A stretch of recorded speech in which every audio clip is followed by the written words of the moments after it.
সে আজ অনেক কালের কথা। তখন বাংলার পল্লী অঞ্চল সমৃদ্ধিশীল ছিল এবং শহর অঞ্চলের এত উন্নতি হয়নি। তখন লোকের অভাব অভিযোগ কম ছিল, কারণ জিনিসপত্র ছিল খুব সস্তা। বাঙালি চাকরির জন্য পাগল হয়ে শহরে ছুটে আসত না।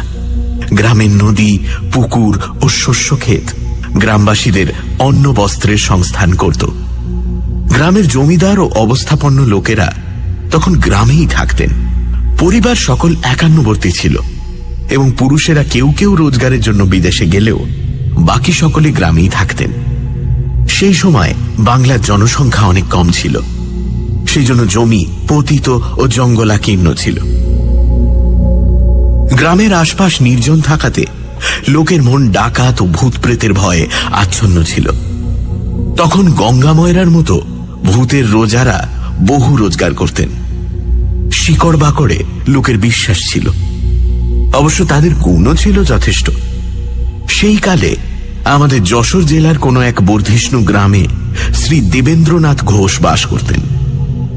গ্রামের নাম ছিল কল্যাণপুর, আর দেবেনবাবু ছিলেন সেই গ্রামের জমিদার। তার দুমহলা চক মিলানো বাড়ি ছিল।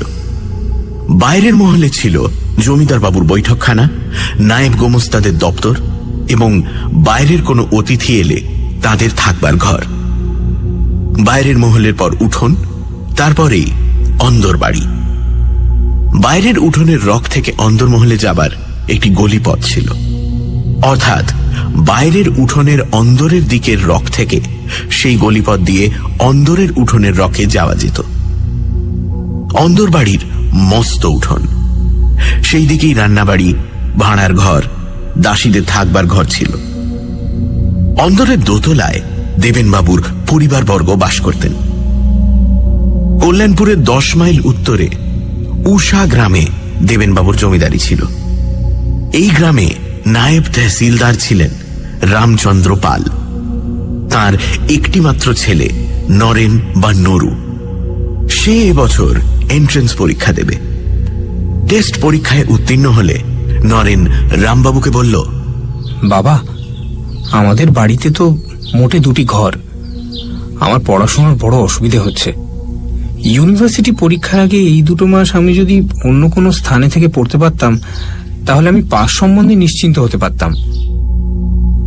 রামবাবু কথাটা বুঝলেন, কিন্তু হঠাৎ কোনো উপায়ে স্থির করতে পারলেন না। উষা গ্রাম ছিল খুব ছোট। গ্রামটি 3 দিকে জঙ্গল ও একদিকে ছিল প্রকাণ্ড মাঠ। যদিও এই গ্রামে কয়েক ঘর মধ্যবিত্ত গৃহস্থের বাস ছিল, কারোর এমন বাড়ি ছিল না যেখানে একটি খালি ঘর পাওয়া যায়। এই বিষয়ে চিন্তা করতে করতে জমিদার মশাইয়ের কথা রামবাবুর মনে পড়ল। দেবেনবাবু ছিলেন অত্যন্ত ভদ্রলোক ও দয়ালু। রামবাবু নিশ্চিত জানতেন যে তার ছেলেকে 2 মাসের জন্য স্থান দিতে জমিদার বাবু কখনো আপত্তি করবেন না। তিনি তার ছেলে নরুকে বললেন, বাবা, আমি তোমার থাকবার একটা জায়গা ঠিক করেছি। আজই কল্যাণপুরে গিয়ে বাবুমশাইকে অনুরোধ করব তিনি যেন তোমাকে পরীক্ষার অন্তত 2 মাস তাঁরই বাড়িতে রাখেন। কিন্তু বাবা, একটা কথা বলি, সেই বাড়িতে বাবুমশাইয়ের পরিবারবর্গও বাস করেন। হয়তো তারা তোমার সঙ্গে মেলামেশা করবেন, তুমি কিন্তু বাবা তাদের সঙ্গে একটু সাবধানে কথাবার্তা বলবে। তোমার 18 বছর বয়স হয়েছে, বেশি কিছু বলা তোমাকে বাহুল্য। দেখো বাবা, কেউ যেন আমার নরুর নিন্দে না করতে পারে। নরু বলল, বাবা, তুমি নিশ্চিন্ত থাকো। আমাদের মনিব বাড়ির মেয়েদের সঙ্গে কিরূপভাবে ব্যবহার করতে হয় তা আমি জানি। তাছাড়া আমি তো দিনরাত লেখাপড়া নিয়েই থাকবো। তোমার ভয় নেই, তোমার ছেলের কেউ নিন্দে করবে না। রামবাবু যা ভেবেছিলেন তাই হল। জমিদার বাবু অতি আনন্দের সঙ্গে নরেনকে তার বাড়িতে রাখতে রাজি হলেন। নরেন যে ঘরটি পেল তার দরজার সামনেই রক, তারপরেই উঠোন এবং উঠোনের অপর দিকে অন্দরমহলে যাবার রক, যেখান থেকে অন্দরের উঠোনে যাবার সুড়িপথটি আরম্ভ হয়েছে। নরেন এই ঘরে থেকে পরীক্ষার জন্য প্রস্তুত হতে লাগল। সে অন্দরে গিয়ে খাওয়া দাওয়া করত এবং অতি শীঘ্রই জমিদার গৃহিণী ও তার কন্যাদের স্নেহ আকর্ষণ করে নিল। নরেন ছিল শান্তশিষ্ট ও বিনয়ী। সেই জন্য সে সকলের স্নেহ ভালোবাসা আকর্ষণ করতে পারত। জমিদার গৃহিণী ও কন্যারা নরেনের সঙ্গে আপনজনের মতোই ব্যবহার করতেন। এইভাবে নরেন কল্যাণপুর জমিদার বাড়িতে অধিষ্ঠিত হল। নরেন তার লেখাপড়ার একটি প্রণালী স্থির করে দিন রাত ক ঘন্টা কি বিষয়ে পাঠ করবে তা ঠিক করে নিল।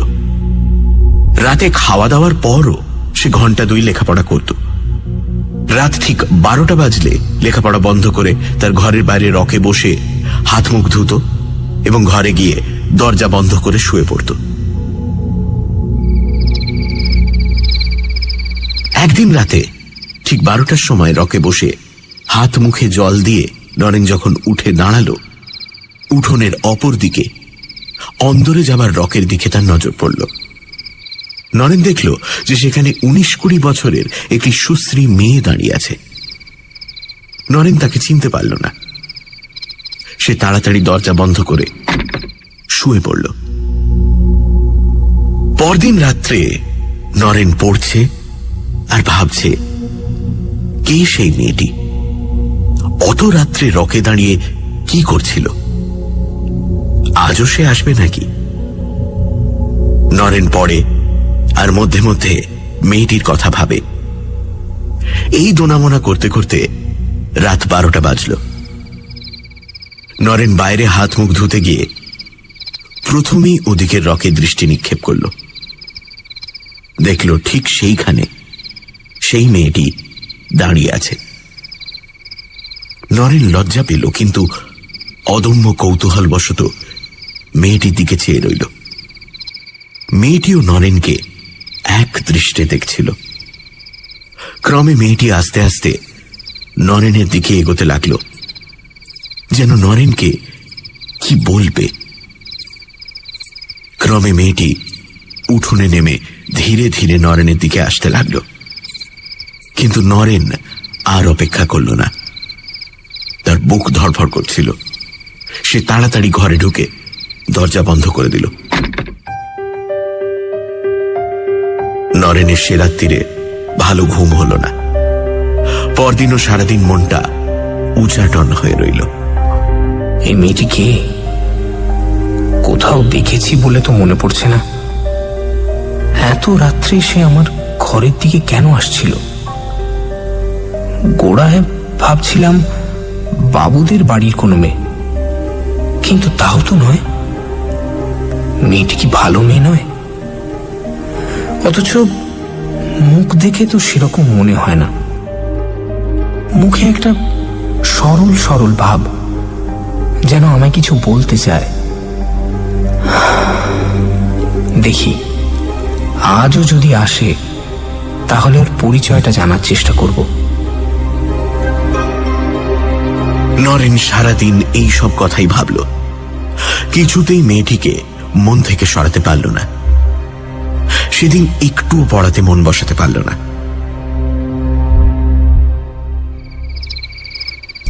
রাত 12টা। নরেন ঘরের বাইরে গিয়ে দেখল মেয়েটি আজ রক থেকে নেমে উঠোনের মধ্যে দাঁড়িয়ে আছে। নরেনকে দেখেই মেয়েটি তার কাছে অগ্রসর হয়ে এলো। আজ আর নরেন তাকে ফেরাতে পারল না। মেয়েটি নরেনকে অতি মিষ্টি স্বরে জিজ্ঞেস করল, তোমাকে আমার বড় ভালো লেগেছে, তাই একটু গল্প করতে এলাম। চলো তোমার ঘরে গিয়ে বসি। মেয়েটির চোখে কি ছিল জানি না। নরেন যেন মন্ত্রমুগ্ধ কিংবা মোহগ্রস্তের মতো হয়ে গেল। কেমন এক অবর্ণনীয় ভাব অনুভব করল। সেটা আনন্দ, ভয়, মোহ না সুখ? নরেনের মন এবং দেহ দুই যেন সবশে রইল না। সে মেয়েটির সঙ্গে সঙ্গে তার ঘরে প্রবেশ করল। তুমি কে? আমি মালতী। তুমি আমায় চেনো না। আজ কদিন তোমায় দেখছি, তোমায় বড় ভালো লেগেছে, তাই তোমার সঙ্গে বন্ধুত্ব করতে এলাম। তুমি রাগ করনি তো? আচ্ছা, তুমি এত রাতে আসো কেন? ঠিক রাত 12টার সময় আমার আসবার সুযোগ হয়। অন্য সময় আমি চেষ্টা করলেও আসতে পারি না। এই সব জিনিস একদিন আমি তোমাকে ভালো করে বুঝিয়ে বলবো। আমি রোজ ঠিক রাত 12টার সময় আসবো ও 2টোর সময় চলে যাব। তোমার কোনো ভয় নেই, আমি তোমার কোনো অনিষ্ট করব না। আমার পরিচয় জানতে চেও না, আমি তোমার বন্ধু। এই কি যথেষ্ট নয়? নরেনের তখন স্বাভাবিক অবস্থা ছিল না, তাই নইলে হয়তো সে মেয়েটির পুরো পরিচয় জানবার জন্য পীড়াপিড়ি করত। কিন্তু সে তা করল না। সে মেয়েটির সাথে গল্প করতে লাগল। তার মনে অনির্বচনীয় আনন্দ, যেন কেমন মোহগ্রস্ত ভাব। নরেনের একবারও মনে হল না যে এই ব্যাপারটা সম্পূর্ণ অস্বাভাবিক। এক অপরিচিতা মেয়ে ঠিক রাত 12টার সময় আসে, 1 মিনিট আগে কিংবা পরে আসতে পারে না। এর মানে কি? তার আত্মীয় স্বজনই বা কোথায়? এসব কোনো কথা নরেনের মনে উদয় হল না। সে কেবল তার সঙ্গে কথাবার্তার আনন্দে ডুবে রইল।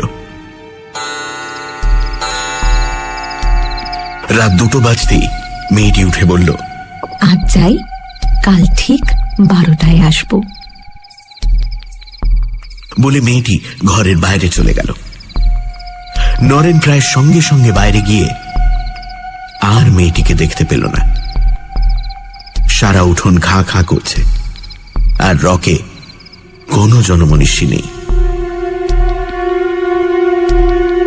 পরদিন আবার ঠিক রাত 12টার সময় মালতীর আগমন হল। পড়া সেরে ঘরের বাইরে যেতেই দরজার কাছে মালতীকে সে দেখতে পেল। তারপর দুজনে ঘরের ভিতরে এসে গল্পগুজব আরম্ভ করল। এইভাবেই দিন কাটছে। নরেনের লেখাপড়া চুল হয়ে গেছে। নরেন সর্বক্ষণ মেয়েটির কথা ভাবে, এমনই তার আকর্ষণ। সে সারাদিন উদ্গ্রীব হয়ে থাকে কখন রাত 12টা বাজবে। মেয়েটির সঙ্গ উন্মাদকর, এবং রাত 12টা থেকে 2টো পর্যন্ত এই 2 ঘন্টা সুখের স্বপ্নের মতো কেটে যায়। কখনো কখনো নরেন ভাবে, কে এই মেয়েটি, কোথায় থাকে, কার মেয়ে, কেন সে রাত্রি 12টার সময় আসে, কেন 2টোর পরেই চলে যায়? কিছুই বুঝতে পারে না। তাকে জিজ্ঞাসা করলে মালতী কেবল হাসে, বলে, আমার পরিচয় নিয়ে কি হবে? কেন, আমাকে কি পছন্দ করো না? তুমি প্রায়ই জিজ্ঞাসা করো কেনই বা আমি 12টার সময় আসি ও 2টোর সময় চলে যাই। তার কারণটা আজ তোমায় বলি। রাত 12টা থেকে 2টো পর্যন্ত যে ক্ষণ, কেবল সেই সময়টাই আমি তোমার কাছে আসতে পারি। আমার এমন ক্ষমতা নেই যে 12টার আগেই আসি কিংবা 2টোর পরেও থাকি। নরেন এই সব কথা শোনে, আর তার মনে কেমন একটা সন্দেহের উদয় হয়। একবার এই কথাও তার মনের মধ্যে উঁকি ঝুঁকি মারে যে এ কি মানুষ নয়? আরো একটা জিনিস সে লক্ষ্য করল, যে মালতী চলে যাওয়ার পর তার দেহ মনে একটি গভীর অবসাদ আসে। সে মরার মতো ঘুমিয়ে পড়ে ও পরদিন উঠতে অনেক বেলা হয়। সে আরো লক্ষ্য করল যে তার শরীর দিনের পর দিন শুকিয়ে যাচ্ছে। ক্রমে ক্রমে এই কথা তার মনে বদ্ধমূল হল যে মালতীর সঙ্গ তার পক্ষে মঙ্গলজনক নয়। কিন্তু কি করা যায়? কি করে এর হাত থেকে উদ্ধার পাবে? নরেন বেশ বুঝতে পেরেছে যে এটা তার পক্ষে অসম্ভব, এবং এভাবে আর দিন কতক চললেই তার শরীর একেবারে ভেঙে পড়বে। নরেন উপায় ঠাউরাতে লাগলো যে কি করে মালতীর আশা বন্ধ করা যায়। সে ভাবল যে মালতী যখন বলছে যে রাত 12টা থেকে 2টো পর্যন্ত তার আসবার সময়, আমি কেন সেই সময়টা দরজা বন্ধ করে ঘরের ভেতরে শুয়ে থাকি না? সে দরজা বন্ধ থেকে বুঝতে পারবে যে আমি হয়তো ঘুমিয়ে পড়েছি। ঠিক ঠিক। নরেন প্রতিজ্ঞা করল যে সেই রাত্রেই সে ঐরম করবে। সেই দিন রাত 11টার সময় নরেন দরজা বন্ধ করে তার বিছানায় শুয়ে পড়ল। সে ঘুমোবার চেষ্টা করল, কিন্তু ঘুম কিছুতেই এলো না। যখন জমিদার বাড়ির ঘড়িতে ঢং ঢং করে 12টা বাজছে, তখন ঘরের মধ্যে খসখস করে কেমন একটা শব্দ হলো। নরেন এতক্ষণ চোখ বুজে পড়েছিল। খসখস শব্দ শুনে নরেন চোখ মেলে দেখল যে মালতী ঘরের ভেতর দরজার কাছে দাঁড়িয়ে আছে। কে তুমি? যদিও এই ব্যাপারে নরেন হতভম্ব হয়ে গেল, কিন্তু আশ্চর্যের কথা এই যে সে মালতীকে দেখে আবার মোহাবিষ্ট হয়ে পড়ল এবং তাড়াতাড়ি উঠে বসে তাকে সাদর সম্ভাষণ জানালো। মালতী হাসি মুখে বলল, হাত যে বড় দরজা বন্ধ করে রেখেছ, ঘুমিয়ে পড়েছিলে বুঝি? আরে না না না, শরীরটা খারাপ লাগছিল তাই বিছানায় শুয়েছিলাম। ইচ্ছে ছিল 12টা বাজলেই বাইরে যাব, কিন্তু তুমি ঘরের ভেতরে এলে কি করে? আমি এক ম্যাজিক জানি। দরজা বন্ধ থাকলেও কি করে ঘরের ভেতর আসতে পারা যায় সে কথা তোমাকে একদিন আমি বুঝিয়ে দেব।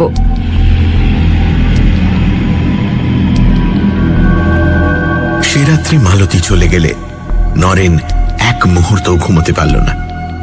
সে কেবলই ভাবে যে মালতী কি করে ঘরের দরজা বন্ধ থাকা সত্ত্বেও ভেতরে আসতে পারল, যেটা এতদিন তার মনে উকি ঝুঁকি মারছিল।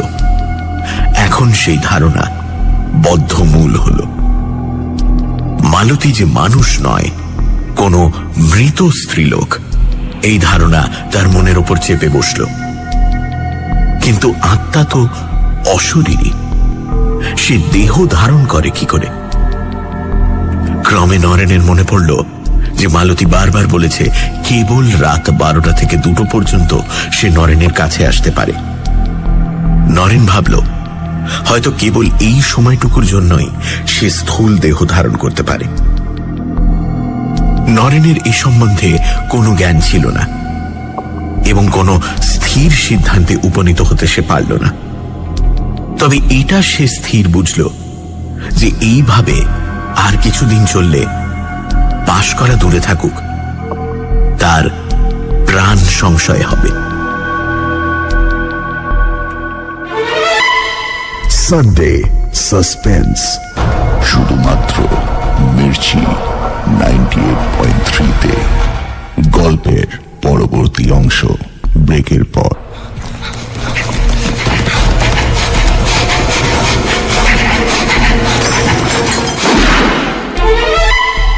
সানডে সাসপেন্স, শুধুমাত্র মির্চি 98.3-তে।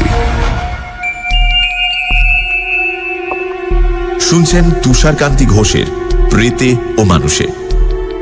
পড়াশোনার সুবিধের জন্য জমিদার বাড়িতে কিছুদিন থাকার ব্যবস্থা হয় নরেনের। সেখানেই এক রাতে মালতী নামক একটি অল্প বয়সী মেয়ের সাথে পরিচয় হয় তার। নরেন হাজার চেষ্টা করেও তাকে তাড়াতে পারে না। প্রতিদিন রাত 12টার সময় তার ঘরে আসতেই থাকে। প্রতিদিন রাত 12টার সময় তার ঘরে আসতেই থাকে মালতী। তারপর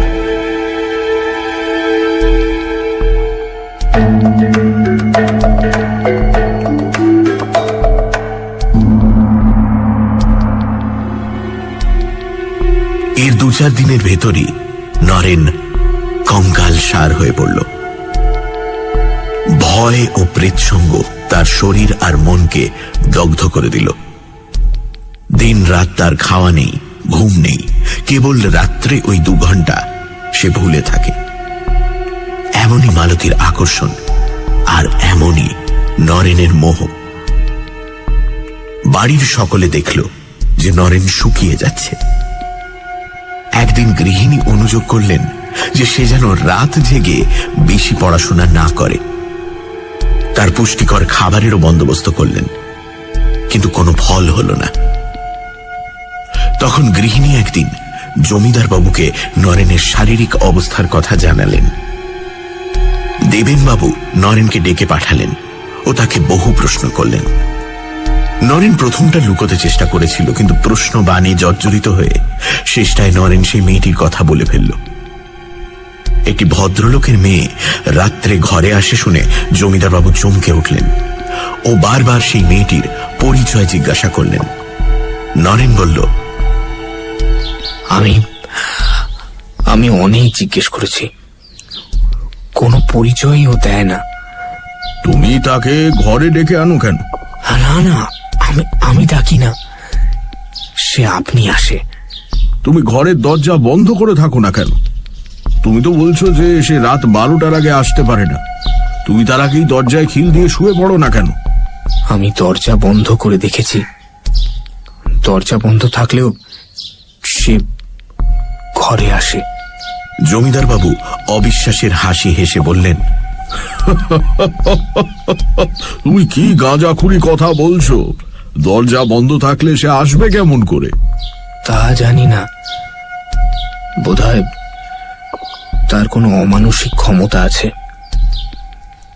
আমি তাকে জিজ্ঞাসা করেছিলাম, সে খালি হাসে আর বলে, একদিন বুঝতে পারবে, একদিন বুঝতে পারবে। নরেনের কথা শুনে দেবেনবাবু বিস্ময়ে অভিভূত হয়ে পড়লেন। তিনি বুঝতে পারলেন না যে এর রহস্যটা কি। তিনি নরেনকে ভালোভাবে জানতেন যে সে সত্যবাদী ও সৎ। বিশেষ করে তার সামনে সে কখনোই মিথ্যে কথা বলবে না। তিনি নরেনকে বললেন, তুমি আমাকে এই ব্যাপারটা দেখাতে পারো? হ্যাঁ, নিশ্চয়ই পারি।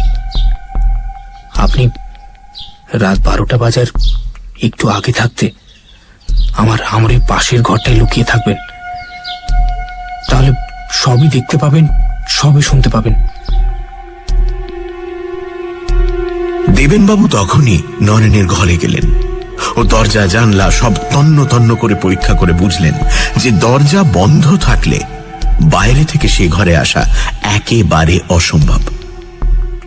এই ঘরের পাশেই একটি ছোট ঘর ছিল এবং এই দুই ঘরের মধ্যে একটা ছোট জানলা ছিল। দেবেনবাবু ভেবে দেখলেন যে ওই জানলাটা খুলে যদি কেউ আলো নিভিয়ে ওই ছোট ঘরটায় লুকিয়ে থাকে, তাহলে নরেনের ঘরের সব ব্যাপারই সে লক্ষ্য করতে পারবে। দেবেনবাবু মনে মনে এই প্ল্যান স্থির করে রাত্রির জন্য অপেক্ষা করলেন। রাত 12টার কিছু আগে দেবেনবাবু সেই ছোট ঘরটায় গিয়ে ছোট জানলাটার আড়ালে লুকিয়ে রইলেন, কিন্তু নরেনের ঘরের ভেতর তীক্ষ্ণ দৃষ্টি রাখলেন। নরেন দরজা বন্ধ করে শুলে তিনি দরজাটির দিকে এক দৃষ্টে চেয়ে রইলেন, যাতে তার দৃষ্টি এড়িয়ে মেয়েটি ঘরের ভেতর না আসতে পারে। দেবেনবাবু এইভাবে চেয়ে আছেন আর নরেনের ঘরের আলো জ্বলছে। ঠিক 12টার সময় তার চোখে কেমন যেন ধাঁধা লাগলো। তিনি মুহূর্তের জন্য চোখ বুজলেন। তখনই চোখ চেয়ে দেখলেন যে একটি সুন্দরী মেয়ে নরেনের ঘরের ভেতরে দরজার কাছে দাঁড়িয়ে আছে। কিসে কি হলো তিনি ব্যাপারটা কিছুতেই বুঝতে পারলেন না। তারপর মালতী ও নরেন যখন কথাবার্তা বলতে আরম্ভ করল, দেবেনবাবু চুপি সারে সে ঘর থেকে চলে গেলেন। মালতী যে প্রেতিনী সে বিষয়ে তার আর কোনো সন্দেহই রইল না।